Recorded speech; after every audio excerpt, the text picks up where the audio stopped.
we were looking to replace some school board members, and we were very successful in that election on August the 4th.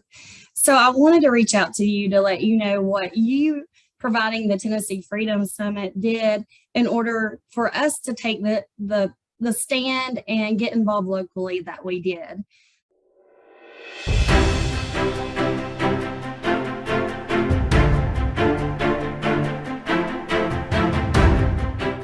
Hello, everyone. I'm Brandon Lewis, founder of the Tennessee Conservative, the volunteer state's largest conservative news outlet. Today, I'm joined by a group of patriots and conservatives who got fed up by the woke agenda of their local elected officials and decided to do something about it at the ballot box.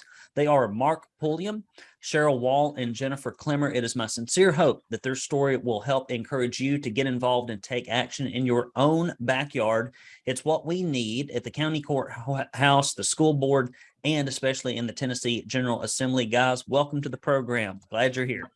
Thank you. Thank you. Thanks for having us. So, Cheryl, this all started with a little email that you sent me about what you were able to do and take action after you attended the Tennessee Freedom Summit, which is happening next week. If you haven't gotten your tickets, guys, TennesseeFreedomSummit.com. If you will, kind of tell us what you sent me and give us a recap of what that was in the audience. And also, I want to then kind of do a round robin with you three so you can tell me what your background is and how you got involved in conservative politics. We'll take that next, but just give us a summary about what you sent over. Sure. So after the local elections that we had on August 4th, Blount County we were looking to replace some school board members, and we were very successful in that election on August the 4th. So I wanted to reach out to you to let you know what you providing the Tennessee Freedom Summit did in order for us to take the stand and get involved locally that we did. We went to DC in November of 2020 and marched to the Supreme Court. Jennifer and I did. And we knew then that we had to come back and get involved locally. And we found you in your Tennessee Conservative News and seen the summit that you were having in McDonald. It was the first one, I think, that you had. So we got our tickets and we just took off down there, didn't know anybody. Well, right beside us at the table beside us was Mark and his wife, Lori, and Dr. Michelle Hooper. They were there and we got to talking and realized we were from Blount County. So Mark, we come back, got involved with his coalition, met some parents, and set out on a mission because we just wasn't getting the response back from the school board with our concerns that we were wanting. So that was the beginning. The Tennessee Freedom Summit led us to the group of wonderful individuals that we've met here in Blount County to get involved with. Well, that is excellent. That is my entire aim, is to get people together, because you never know when you start mixing together all the ingredients, what will come out of it. And the ingredients is primarily knowledge, relationships, etc., tools. So briefly, I'd like to go out and I'm going to start with Jennifer and then we'll come to Mark and then loop back to you, Cheryl. People think that they have to be like politically engaged way past what they really need to be effective. They think that they have to have all this experience in government, as if people can't just recognize when they're not being served properly or things aren't being done in their interest. And I just don't think that's so. And so as succinctly as you can, and we'll start with you, Jennifer, talk a little bit about your background, because I don't think any of you were really super politically involved. Maybe Mark was a little bit super politically involved before you got engaged. Talk a little bit about your background and how you decided it's time to get involved, more than just shrugging your shoulders and saying, wow, this is terrible, but I guess it's as good as we can get. Jennifer. Right. Well, I'm a stay-at-home mom of 5.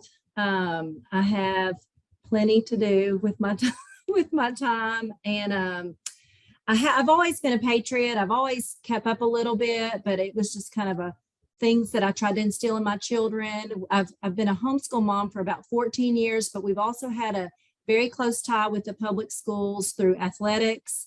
And now I have kids back in the public school. We've We've done some different things with the kids, but I had national concerns, but I felt like I was pretty secure here in East Tennessee. I grew up in Nashville, walked to school. I lived really close to the airport, walked to school, rode my bike. You know, it was just a very different town. Now it's a huge town, but being in East Tennessee, I felt like, oh, this is secure and we're safe here and we have our conservative values are protected here. And we just started seeing a little bit of the warning signs that I think a lot of people have kind of seen. You know, we were living our lives and we thought, well, maybe we should get involved. And so then Cheryl and I got involved a little bit in what was going on in DC, and we came back and thought, well, what do we need to do here? You know, we may not be able to change the world or change the country, but what can we do here in our hometown that we love? We love Maryville, we love Blount County. And so it's, I think that just taking those steps and coming to your summit and reaching out and the Lord really ordained our steps and put us with the right people, because we're all just people. I'm just a mom and, you know, living my life. I have gifts and talents. Cheryl has totally different gifts and talents. You know, we were joking about our technical abilities here. And so when you see everybody who can come together, and that's what we found here in Blount County, is just a tremendous group of people who had the same concerns that we had. And we started our parents organization and just said, hey, let's get involved. And once you do that and get the ball rolling, you'll be amazed at what doors open and what connections are made. And you want to make sure your motives are pure and that you have the right motives. You just want to help your community. And that's what we decided to do. Well, that makes a lot of sense. And like you said, and one thing I like what you said, because if you can spend $1 and it'll get you 10 miles locally, it might get you 10 inches in DC. Right. But you spend that time, energy, and effort, and the hours you put in really make a big difference when it's at the local level. Mark, talk about, you know, you've not been here forever, but you've been here quite a while. Talk a little bit about what your experience was and how you decided to get engaged. First, Jennifer and Cheryl are way too modest. So they created a local chapter of a national group, Parents Involved in Education. It's called Smoky Mountain Pie, their chapter. And compared to 2 years ago, the county school board has gone from 5 teacher union oriented lapdogs to we elected 3 parent oriented reformers. And one of the worst people on the Board of Education, who had been elected by default as a write-in 2 years ago, is so concerned about this renewed parental involvement, she's already waving the white flag and telling people she's not going to run for re-election. So in 2 years, we should have the entire Board of Education of people aligned with the Smoky Mountain Pie group. And that was entirely as a result of the introduction that we were able to make at the summit last year. So my wife and I moved to Eastern Tennessee in 2019. We're both retired. I was a lifelong conservative. We left Texas, Austin, Texas, because it was getting too woke. And one of the reasons we moved to Eastern Tennessee is because we thought it would be, and it is, more politically conservative. But when we got here, we realized that the local paper wasn't conservative. The local GOP was missing in action. And there's a lot of elected officials who called themselves Republican, but they were essentially rhinos. And so we thought, what can we do to alert the people in our community to the danger of, both progressive inroads and then also the establishment, because nature abhors a vacuum. And if conservatives are not asserting themselves, other people will fill that vacuum. And so I created a Facebook page, Blount County Conservative Sentinel. We started a group that meets monthly about 1.5 years ago, Blount County Conservative Coalition, which sort of led to the creation of the Smoky Mountain Pie chapter. And now, as a result of your efforts and our efforts, working together with organization and communication, a 7-term rhino in the state legislature, Bob Ramsey, was replaced by a Tennessee Conservative News endorsed conservative. Amen. Bob Amen. Ramsey needed to go. Bob Ramsey needed to go. Don't let the door And, hit you on the way out, Bob. That's right. Moving And, right along. and with the help of your endorsement, I won a write-in campaign to the state executive committee of the Tennessee Republican Party. And so what we're hoping to do is to breathe some life into the grassroots here in Blount County. We're a 71% Trump electorate, and we should have elected officials, and we should have all of our local party organizations should be as conservative and as vibrant as the voters deserve. Yes. Well said. Cheryl, talk about your background and how you got engaged. I was raised by a very conservative father. He is my drive, my passion. He gave me my passion. He passed away a couple of years ago, and he would be so proud today. But he gave me that passion at my local elementary school, instilled patriotic love and the love of America and support. And that's what I want to see here in Blount County. My driving force to begin with was, of course, the change, but our schools do not learn about the Constitution. We have Constitution Week. It's a federal law that all school districts in America, and it's a Tennessee state law that all school districts should observe Constitution Week, and we don't do that. And we called that to the board's attention this week, actually. But that is my desire.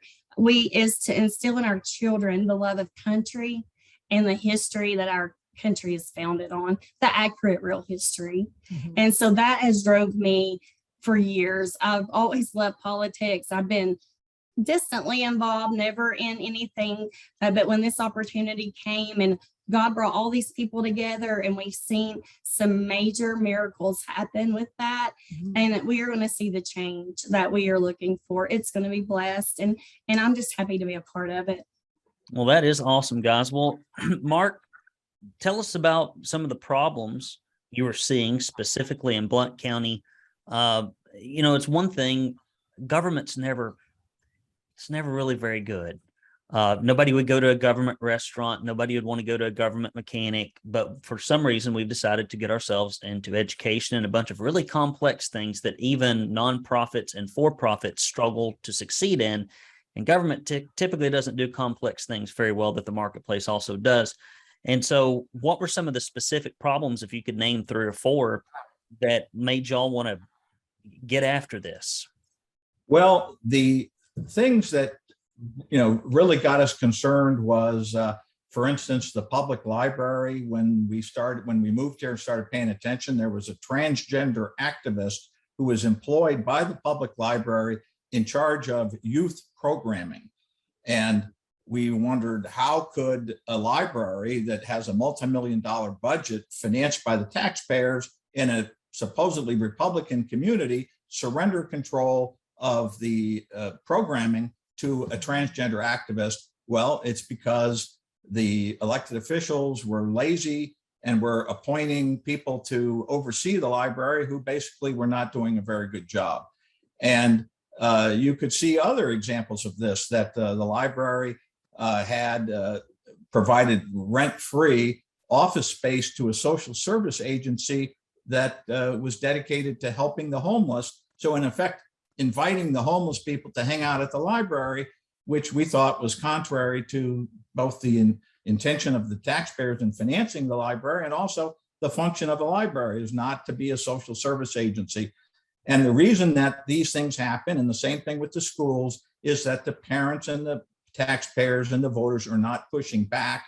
But in order to push back, you have to pay attention, you have to be informed, and you have to get engaged. Yes. So we've seen a much higher degree of engagement in the school board meetings, people talking back to their elected officials. This most recent election, we defeated the only Democrat on our county commission and replaced her with a woman, a conservative woman who is part of our coalition.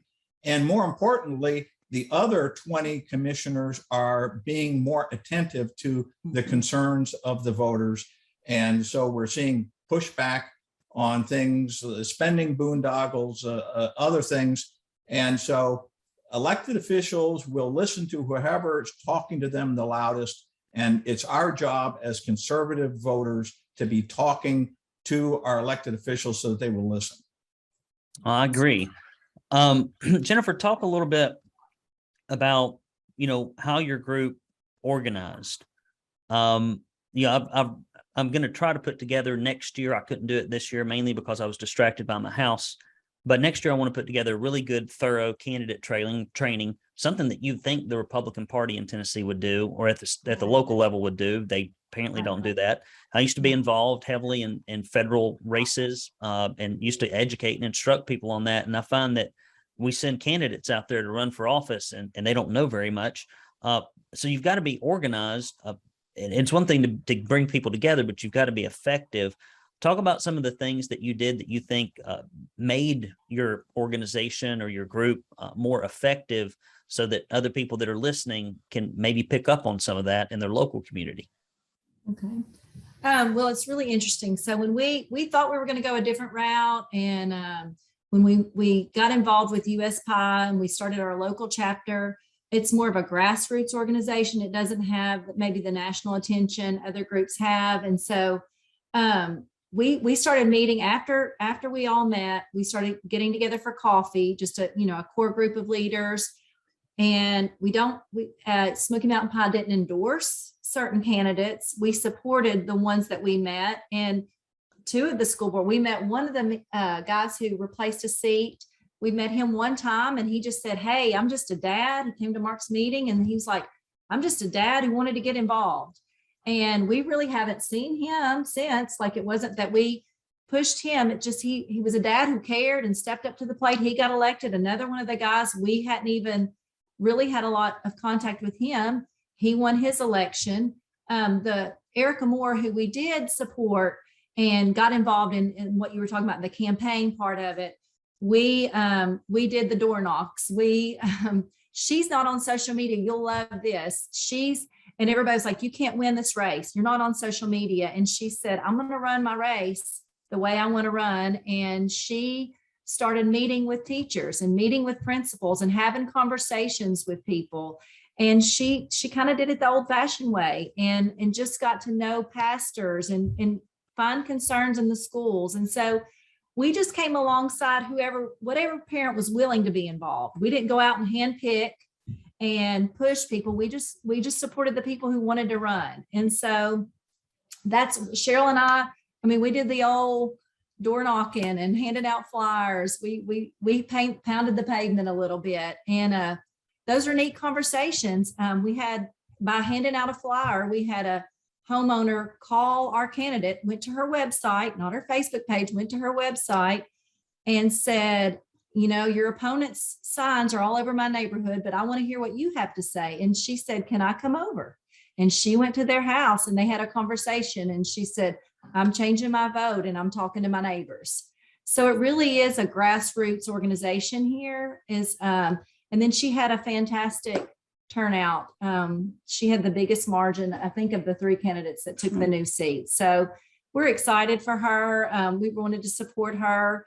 But really, it was just a lot of old fashioned, "Hey, parents, let's have conversations with your neighbors." And this week at the school board, we had over a dozen pastors say, "Hey, we're here. We want to pray before these meetings. We want to get involved. We want our church members to know what happens." Because the pushback, it's not fun sometimes to have the pushback and people criticize what you're doing, but these pastors have taken a stand, and there's several organizations like Mark and I think even our GOP group here in Blount County, I think they've got a new sense of fire, so I think for so long people we want to be loving and kind, and we want to just assume the best of everything. And I want to say quickly that with our teachers and administrators, we've been on this train for about a year, digging in deep and learning more. And this is not about administrators and teachers. They're fantastic. They're pouring their lives into these kids. This is about a system that they are being hijacked.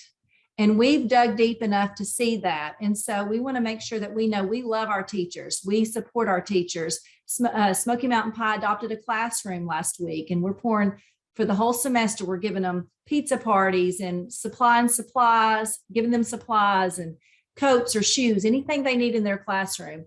we want to make a positive impact on our community. Well, the two things there I pick up on is, for some reason, they think that the 11th commandment now is be nice. And when I read through the scriptures, there's a whole lot of speaking truth to power. There's a whole lot of fighting back against the political establishment. I think people take Romans way out of context. That's that was, Jesus trying to escape entrapment. And we've got a great speaker at the Tennessee Freedom Summit, Ann. I want to call her by her married name, Lowry. I think it's now, but I want to call her by her maiden name. But she's speaking about getting your church engaged. They've got a great civics program, and if pastors don't start talking about the culture, they're not going to be able to open their church in the culture. And we saw, even our own governor called Christians that wanted to get together during the pandemic selfish. And that's coming from the right, left, and center. So we got to be careful as Christians to make sure that we do engage in the culture. So guys, y'all have been kind with your time. Going round robin again, I'm going to start with Cheryl now, and then go to Mark and Jennifer. If you had like one or two words to say to parents or subscribers or anyone who's like, I want to get involved in my local community. I want to get involved in county government. I want to get involved in our local school system. I don't know where to start. I don't feel like I'm equipped. I don't feel like I have the expertise or the knowledge to do this. I don't want to face any pushback. I don't want to be seen as weird. Folks that are on the fence, they know they need to do something, but they've not been called yet to do it. Cheryl, what would you say to them? Show up at the meetings, whether you're there to speak or just support or be there with the parents that are speaking. Show up, because your attendance and your being there and them seeing you makes a difference. Okay. Mark?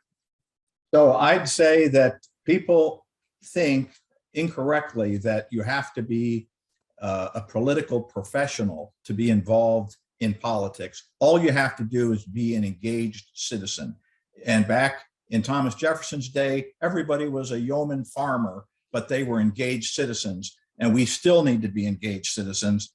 And you can do this. You must do this. It's your obligation as a citizen to be involved, and anybody can become informed, become engaged, and become, democracy is not a spectator sport. If you don't participate, you can't win. Right. Jennifer? I'd probably have to say pray and just be obedient to what he asks you to do. And some things you want to do, and it's fun and it feels good to get it raw. And some things bring the battle on. And so be brave and be obedient. That's what I would say. Well, guys, this has been a great interview, and I think this is a great lead-in. If you want to see some of these fine folks live and in person, do join us at the Tennessee Freedom Summit. My job is really just to get, you said show up. When you just show up to things, you meet folks. It's like, the molecules come together. And all of a sudden, it's like, okay, I'm just here. Well, this person, I'm just here. Well, now we're here. And it's not I'm here, it's we're here. And then it's we're here and we're here and we're here and we're here. And then the we're keeps getting bigger. And then finally, somebody said, well, we got to do something. What are we going to do? And then you start trying to figure out the practical part of what to do. And there's not a better place to do it. And this is not, it's going to be we're going to have a lot of quality in this crowd, people that really, really care. And I'd rather be in the special ops than the general infantry. And coming to the summit, you are in the special ops crowd of folks engaged in Tennessee politics. So please do come live or virtually. Guys, thank you for your time. This has been a lot of fun. Thank you, We Brandon. appreciate it. All right, We'll guys. see you next weekend. See you next weekend. Listen, folks, if you've enjoyed this interview, please do go to TennesseeConservativeNews.com, hit that red subscribe button. Look for Tennessee Conservative wherever you get your podcasts, and I will see you next week in Nashville, TennesseeFreedomSummit.com. Take care. Thank you. Thank you.